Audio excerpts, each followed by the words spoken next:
Oh, it's all right. I don't know if you guys heard or not, but my talk is all about breaking the rules.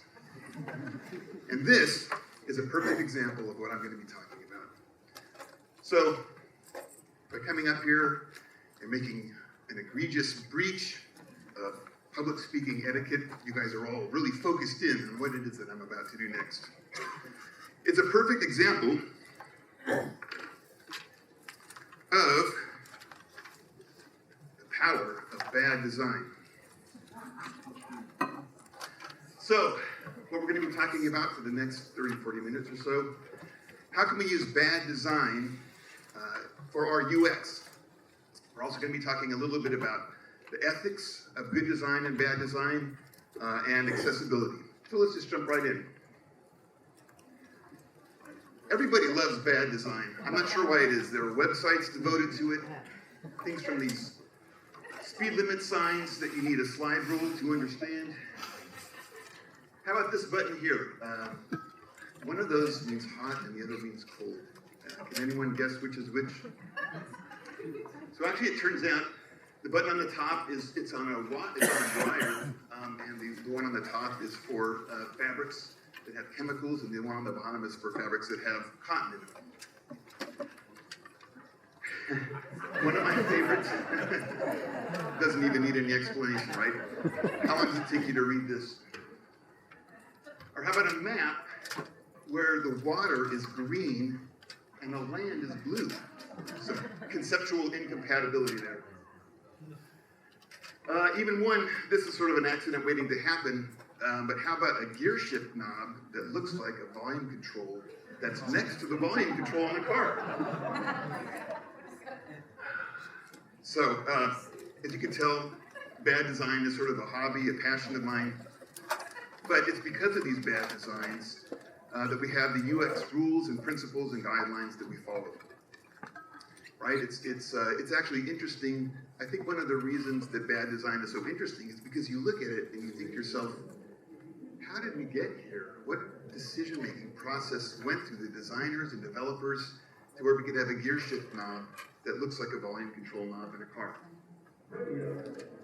So, let's take a look at some of those UX design principles. This is actually from Smashing Magazine.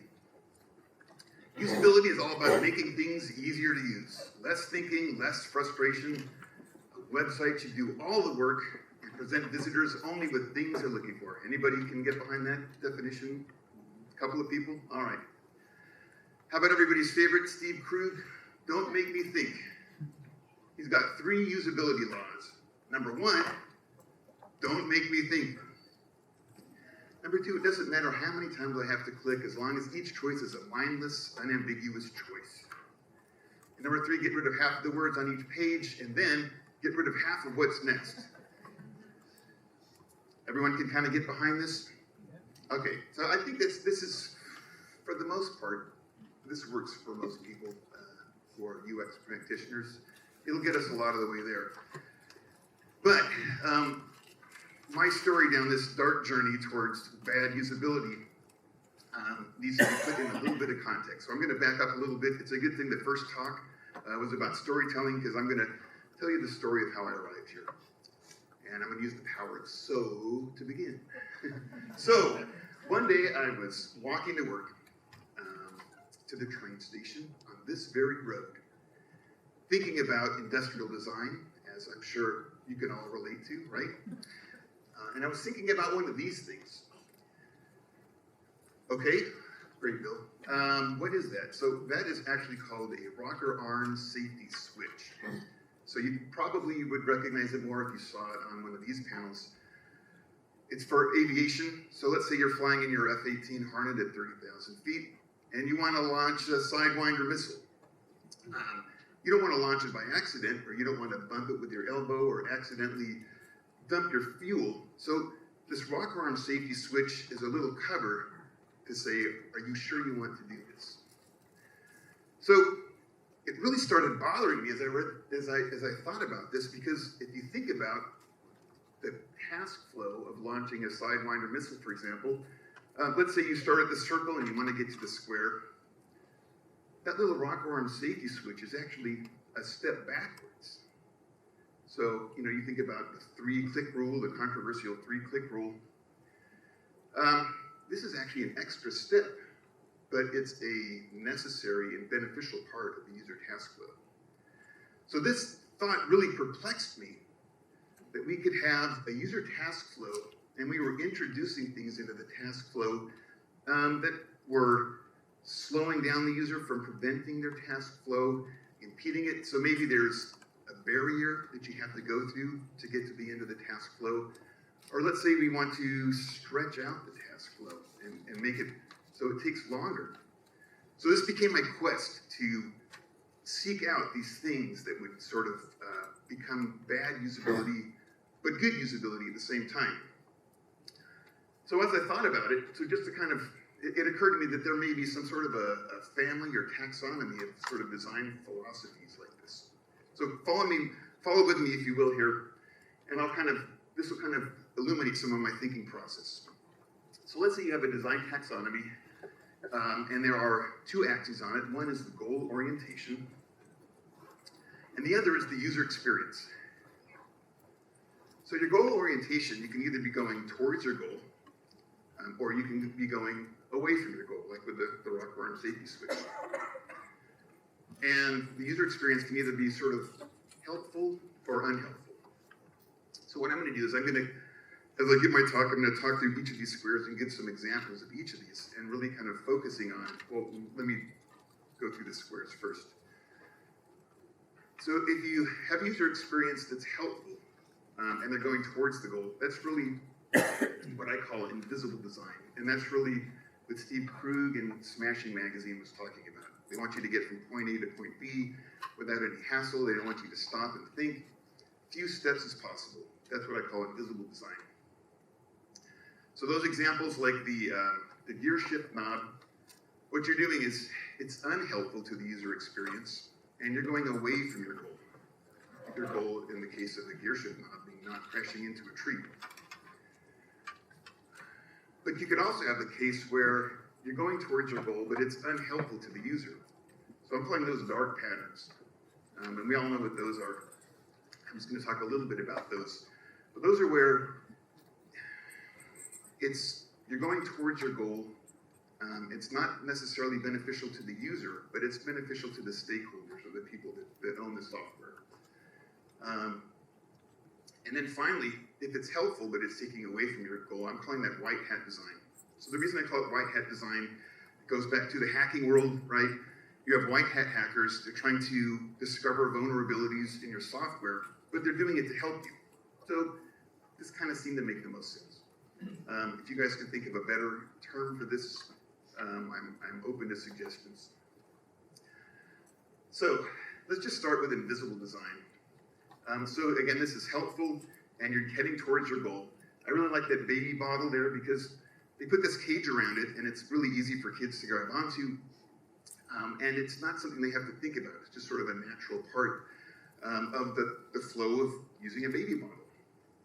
And I think that's a sort of a hallmark of invisible designs, where, for example, the light switch, where the light comes on when the light's off, it's just sort of a natural part of the user task flow without being too invasive, and it's usually very simple. And I also found these really cool, they're called hospital-grade electrical sockets, and they actually have LEDs inside of them. And what they do is, number one, if the lights go out and you're in an emergency, it's easy to plug the oxygen plug into it, but it also lets you know that there's power going to the plug. And again, there's probably a lot of really good examples of invisible design that we're going to be talking about, so I'm not going to spend too much time on this. But this is the ACES website. I found it by looking at the Webby Awards. This was one of them that I really liked. And this is basically a vertical scrolling site. And I think that's another hallmark of invisible designs, is that they really sort of capitalize on the user expectations and the patterns, so people don't have to think about it much. We all know what a vertically scrolling website's like. In fact, the fact that Apple has the same pattern that the vertically scrolling website kind of tells us how successful it is. And this is an example from Amazon. This is their mega menu. And this kind of shows you how these invisible designs sort of get built, where someone spends a lot of money on UX design, other folks see that it's successful, and then they start using it, and it sort of spreads its way out into the population of users. So let's talk a little bit about bad design. I love this picture because I can just see each of you thinking right now, okay, I'm at a party and I've got a white dress on or a tuxedo. How am I going to drink it without, So we've all, as UX designers, sort of wrestled with bad design. This is a reset your password screen. You can see the long list of requirements. And of course, this person entered it in and you don't get your feedback until the end. So the thing about bad design, it often feels like an argument with the technology. So,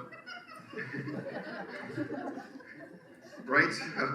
You guys can all relate to this. This is exactly what it feels like you're getting into some sort of an argument with the technology, and that's typically what happens. I found this online and I just couldn't pass it up, especially for you, you customer experience people. So thanks to the American Chopper guys there. So we all know what bad design looks like. This site is actually amazing to me. This is the origin.net website. As a connoisseur of bad design, I've been keeping an eye on this for a while. But what amazes me is that this website has looked like this for decades. And so it's been around for a long time, and they're still here. So they must be doing something right. But the problem here is obviously there's no information architecture behind it. It's very dense, very crowded. Why we have a job? Because of elevator buttons like this? Or how about the room floor listing on the right that's listed alphabetically? That's fun. Try wrapping your head around that. This is the section I call lawsuits waiting to happen. How about find insect killer that looks just like cooking spray? What's the worst that could happen there? I actually found these candy-scented hand sanitizers at the gas station the other day. You got your relax and sleep that looks exactly branded like your home cleanser. So you're either going to be up all night expecting to be asleep and wake up clean, or you'd expect to be clean. And the last one is floor cleaner that looks just like orange tree. Okay, so has anyone seen this site before? Oh yeah, cool. You guys have to check out this site. It's called User in Your Face. And what they've done is they've taken every bad UX design possible and they've gamified it. So the idea is you want to get through the screen to the goal, but you have to fight your way through these bad design decisions, and they're timed. So if there's any teachers in the room, I would highly recommend that you give this to your students as a homework assignment, because it's really fun and it's extremely frustrating. Okay, so moving on, we're into dark patterns now, so you can kind of see from the little icon on the top there, we're kind of following the different cells. I don't want to spend too much time on this because there's been a lot of research done on dark patterns. But this is actually, one of the things that's interesting to me about this is that it's sort of the flip side of the white hat UX design, except you're using your powers of UX for evil. I remember the last time I presented here at STLX, when I was getting off the stage, Chris was like, yeah, good job, man. Next time you come up, you got to talk about ethics. So I'm actually trying to incorporate the ethics as much as I could into this talk, as well as accessibility. So let's just talk a little bit about dark patterns. For those of you that aren't familiar with it, this is my favorite dark pattern. If you want to download CC Cleaner, you've got 3 identical green buttons. It looks like the one right under CC Cleaner is the one that you're supposed to use to download it, but I don't think it is. It's kind of hit and miss, and I know I've downloaded the wrong thing like 10 times when I've come across this screen. This is a good example of what's called a roach motel dark pattern. So this is how you opt out of a newsletter from Yahoo. And it's kind of confusing because if you look at the blue button to cancel, what you're doing is you're canceling getting out of the newsletter. So if you click on that, you get the newsletter.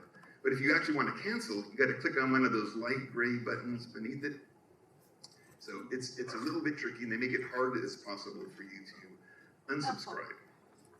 Again, using your vast knowledge of human cognition and UX design for evil purposes. So don't do it. The Gruen transfer effect. So this is actually really interesting. Have you ever just walked into a mall and you kind of feel like it's overwhelming and you don't know where to start, or you walk into Macy's and you get kind of disoriented and you're not sure where the exit is, or, that's the Gruen transfer effect, and they just kind of want to overwhelm you with so much stuff that you just kind of start throwing your money at them. Now, Mr. Gruen, an architectural designer that actually came up with this design, renounced it later on as being too manipulative. But folks still use it today. Similarly, there's casino floor design. I think most folks are kind of familiar with this, especially in the CX folks in the room. But if you look at a casino floor, there's no windows, there's no clocks. The slot machines have a special scale that they use, the notes, and it's very happy. It sounds very carnival-like. And you just kind of go into this zone where you're just throwing money at the casino slot machines. So in my mind, that's sort of an example of a dark pattern. Okay, so now we get to the white hat design. And this was so interesting to me because I've never heard anything like this talked about. I haven't seen any research on this, and it was kind of hard to come up with examples. So if any of you know of any good examples of white hat design, come up and talk to me afterwards and tell me, because this is a really interesting topic to me. So there's the Duke with his white hat, getting ready to save the users. So the first one I'm going to give you is a kind of a softball. It's a pop-up message. We're all familiar with this. Are you sure you want to delete your hard drive? Yes or no? This is basically the software equivalent of the rocker arm safety switches, right? You just get one last chance before you delete your hard drive to kind of save yourself. This was kind of interesting to me. So what I learned was that italics are actually harder to read than the normal fonts. They make you slow down when you read them. So in essence, they're used for emphasis, and when an author uses italics, what they're doing is they're kind of putting the brakes on your reading and forcing you to really focus in. So this is a kind of an interesting example of white hat design, where, for the reader's benefit, they want you to slow down and really make sure that you're taking this stuff in. I'm sure a lot of us are familiar with Fitts law. So it has to do with how hard it is and how much time it takes for you to get to a target using a mouse, for example. And it's based on the D, which is distance, and the W, which is width. So the bigger the target, the easier it is to get to, and the closer you are, the easier and quicker you can get to it. So there's a formula they developed over time. So MT, which is the measure of time, is the same as the ID, which is the index of difficulty. So time and difficulty are kind of equated. But what they've done is they've matched this to a logarithmic curve over time. So they've actually carefully measured sizes of buttons and distances from the buttons to give us this really cool law. So how do we use this as UX designers and UX practitioners? So this is actually an example courtesy of Design Shack. They had a really great example of how to use it. So let's say you're in your checkout mode, and you can kind of see it. Let's see, where's the laser pointer here? Oh, there it is. Is that it? There we go. All right. So you can either go back to the shopping, or you can proceed with the order. And if you think about it from a Fitts law perspective, the buttons are close together, so it's almost equally easy to kind of click on either of those, right? Maybe 1 in 100 folks might click on the wrong button and then they go back to shopping instead of checking out. But that'll mess up your conversion rates, right? So a solution, for example, might be to just separate them. So now you got your continue shopping over on your left, and you're beginning to check out on the right. It's kind of a simple solution, but if you think about it from a Fitts law perspective, you're using your white hat knowledge to make it harder for the user to do something they don't want to do, right? You're making it harder to get to the wrong button. So similarly, This is an eBay checkout screen, eBay shopping screen. If you look at the different buttons you can click on, so for example, you could either remove an item from your shopping list. You can add it directly to your cart, or you can go to checkout. So thinking again back at Fitzlaw, we're talking about, the other one was focusing on the D for distance. This is focusing on the button size. If you look at just the button size of those things, you can kind of see what eBay wants you to do and what they kind of want you to prevent you from doing, right? So what they want to make hard for you to do is to remove this item from your shopping list. And actually that's a good thing, because it may be hard to kind of find it again, leading to user frustration. Adding the cart, you can kind of see that's a little bit bigger, and of course what they really want you to do is to go to the checkout. So just looking at the size of those buttons and keeping Fitzlaw in mind, right? You can see what's easy to do and what's hard to do. Okay, so now we're switching gears. We're going to talk about gamification and engagement. So this is really interesting to me. So again, we're in white hat mode. And so what's the white hat aspect of gamification? Well, if you think about it, if you're a gamer, I'm not sure how many gamers there are in the room, the worst kind of, all right, we got one. The worst kind of game you can play is, let's say you start at level 1 and it's like level 1 the whole game. It's boring, it's not engaging, right? Gamers like to be challenged. You know, it draws them in, it makes it immersive. The reason I actually picked this screen, this is from Fusion Challenge, and I found it as, it was actually one of the 5 most difficult games to play. You're your little motorcycle, you got this little course you're gonna jump through, and maybe 1 out of 20 times you actually make it through the course. So it's designed to frustrate you, but that's a good thing, right? If you're a gamer. So think about that first slide I showed you about the usability from Smashing Magazine. You know, the user experience is not supposed to be frustrating. But here we've got this game where you're only successful like 5% of the time, right? So this is the white hat design. And you can kind of see gamers kind of playing into this. You know, if you're a gamer, you like to be challenged. So this is the Wolfenstein New Order. If it's the easiest level, you get the little baby sucky and the little hat. Like, okay, it's the very easy difficulty setting for the spineless gamer, right? Like, who wants to play at this level? But let's say you click on the Uber setting on the bottom, and then you got blood on your face, and you got this grimace, and it's the very hard difficulty setting for the heroic gamer. Everybody wants to be the heroic gamer, right? So you're just more immersed, you're more drawn in. Okay, this is great, Bill, but the thing is, I'm not a game designer or a game developer. But, so let's take an app like Duolingo. Any Duolingo users here? I'm a Duolingo addict. Isn't it great? So you can kind of see some similarities, right? You've got a daily goal: casual, regular, serious, or insane, right? So it's a little bit different with Duolingo, but the challenge is kind of there. Oh, I want to be a serious language learner. And the same thing with the badges. So if you're developing your website and you're having trouble engaging users, you know, instead of thinking about it in terms of, well, we want to remove all frustrations or all difficulties, maybe you want to make it more difficult. You want to challenge them a little bit. I don't know. You know, it kind of depends on what you're working on. Simplicity versus complexity. You know, everyone says make your websites as simple as possible, take all your words off. So let's say you want to do a web search for Rick Astley, right?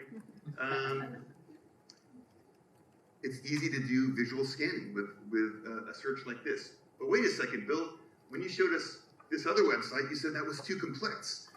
Okay, this looks a lot like this to me. So this is where it sort of becomes important to understand the cognitive processes that are going on behind the scenes.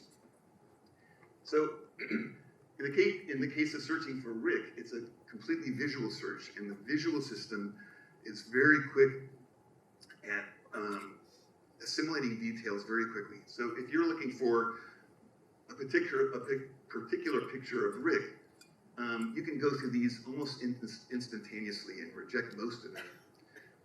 Whereas, you know, so if you actually were to simplify the screen, you may make it harder to find the target that you're looking for.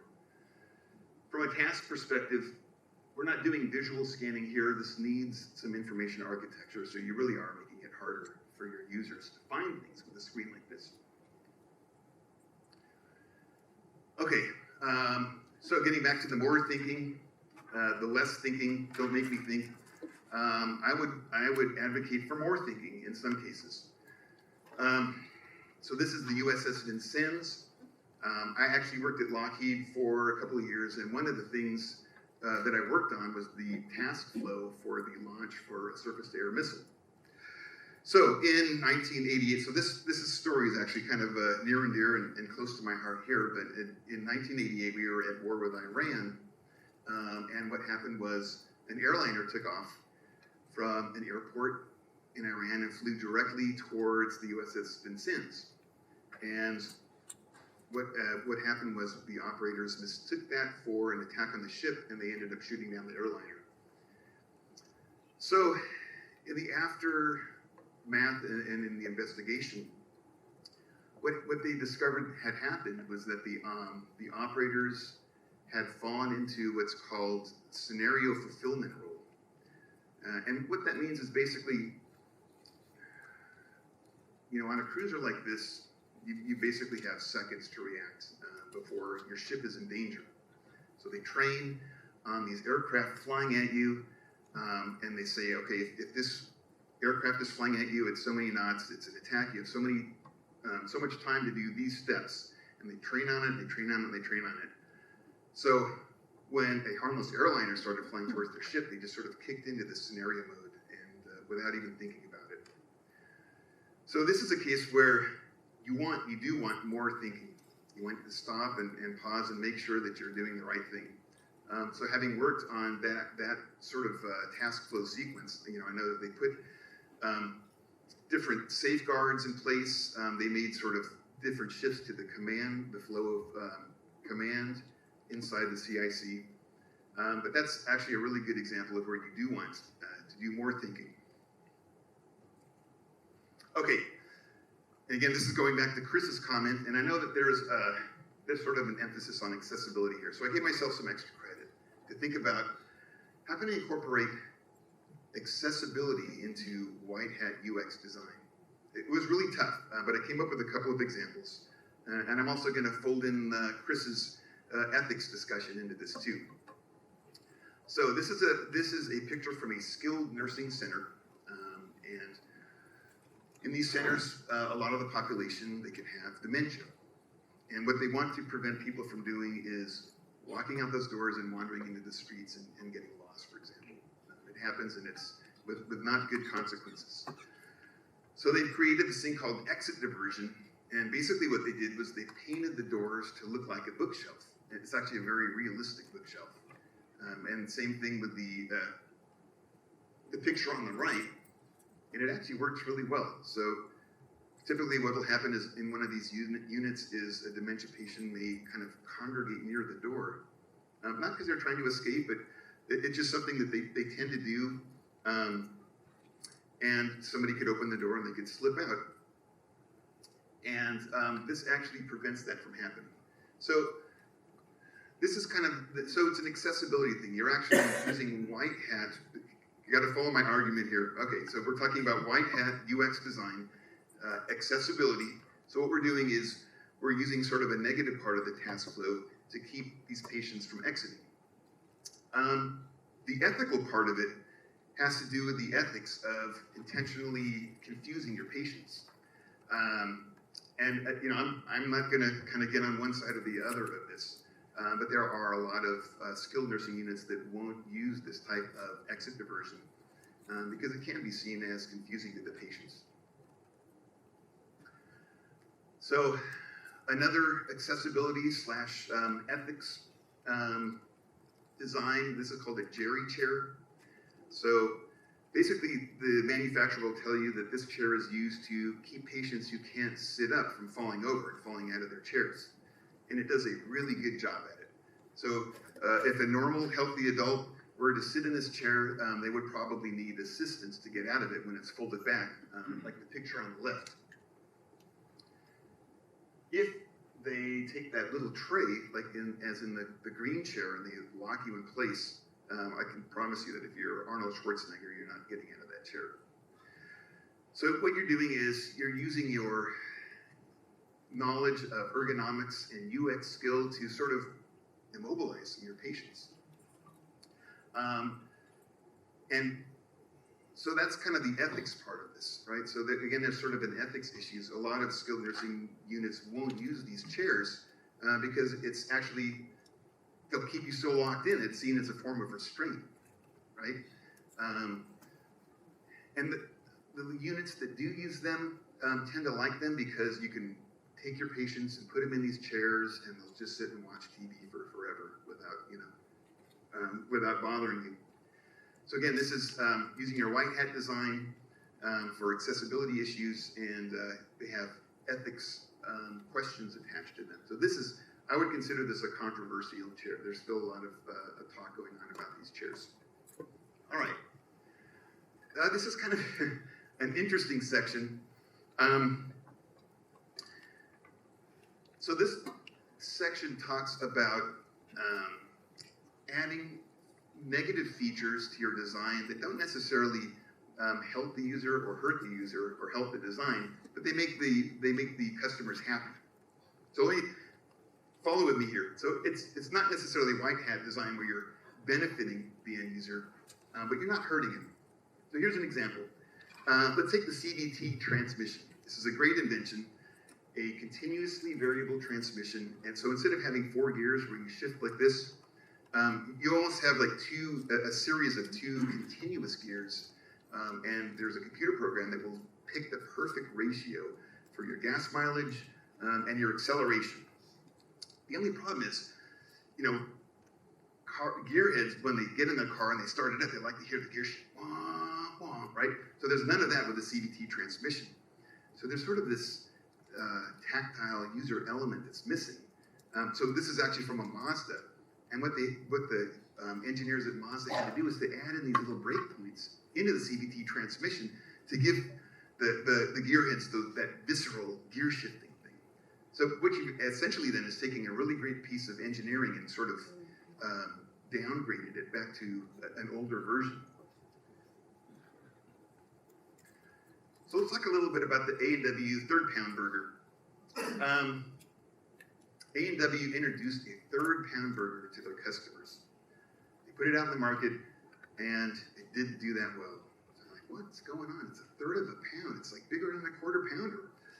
So they did focus groups, and what they found was a little bit shocking and perhaps disappointing.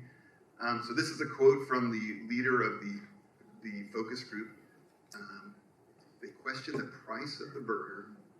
Why should we pay the same amount for 1/3 of a pound of meat as we do for a 1/4 pounder at McDonald's?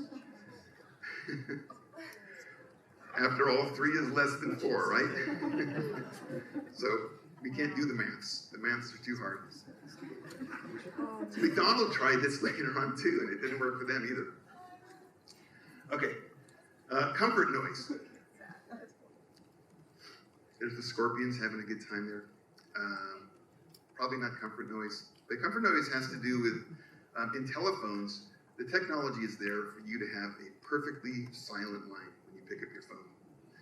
The problem with that is that it made people uncomfortable because it was too silent and they weren't sure if they had a real live phone or if they got disconnected or not. So they actually added in noise into the line to kind of comfort people and let people know, yeah, you've got a line here. I don't think it sounded like that. Okay, I think this is the last one from Gray Hat. So I actually just recently learned that, you know, those Coinstar counting machines, they can actually count your coins instantaneously. You could take a giant bag of coins, dump it in, and 2 seconds later it would know exactly the correct amount. The problem with that is that people were kind of suspicious. You know, like, well, that was awfully fast. Are you sure you didn't short me? So what they did was they actually slowed these machines down. They showed a big production out of counting every coin, and it took like 5 minutes to count your big jar. So there's sort of a value perspective here.